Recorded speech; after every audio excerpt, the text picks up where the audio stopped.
And I walked in the room, and Chris, it's also a weakness of mine. I'm constantly watching behaviors, and I'm Hmm. constantly evaluating it. And I'm sitting around this boardroom table of very highly successful female CEOs of some very prestigious companies. And I'm sitting there, Chris, and I'm evaluating it. And I'm even today, this morning, I'm thinking about some of the behaviors around that table. And some were really welcoming. They welcomed me. I felt like I could really connect with them. And others, I felt like, wow, there could not be a colder wall in front of this person right now that I need an ice pick to try to pick through for days and days. And what is it? It's not their credentials. It was the way they sat around that table that came across either very welcoming or very cold. So from there, Chris, I went on to think, wow, I wonder what their executive team, their Mm. employees, I wonder what they think of them. Or are they different in this room because of what this conversation is versus what they are like at the office?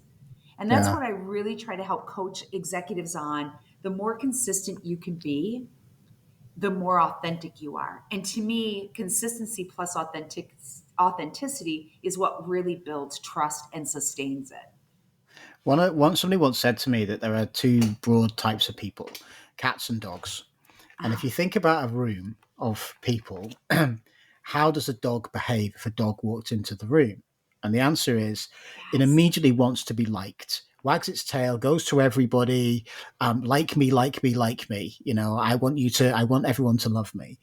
And a cat walks into the room, and the cat walks into the room and says, I don't care what you think. I'm a cat, and I'm in charge of this room. And what was really interesting about this was they said, if you go into a room full of cats and you try to be a dog, then what's going to happen is you lower your status in that room because you're trying to be liked. If you go into a room full of dogs and you're a cat, then everyone's going to hate you because you come across as being arrogant and cold. And Yes. and and there's an interesting thing about status and how it plays out with this cats and dogs analogy. And I thought it was a lovely way to to manage your energy. Don't be too much cat, but you definitely don't want to be too much dog either.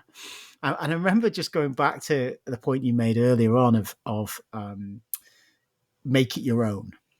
I was doing some training when I first became a consultant, and I remember this really well. And we were running a training course, and I was paired up with another guy, very experienced guy, and we were doing like a do one, watch one, do one type scenario, right?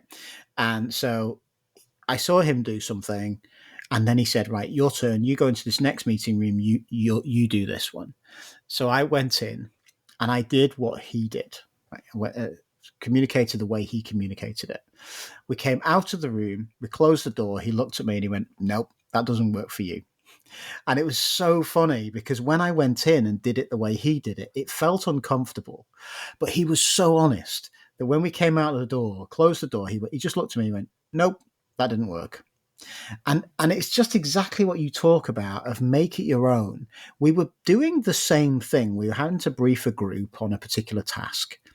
And I did it the way he did it. Didn't work for me at all.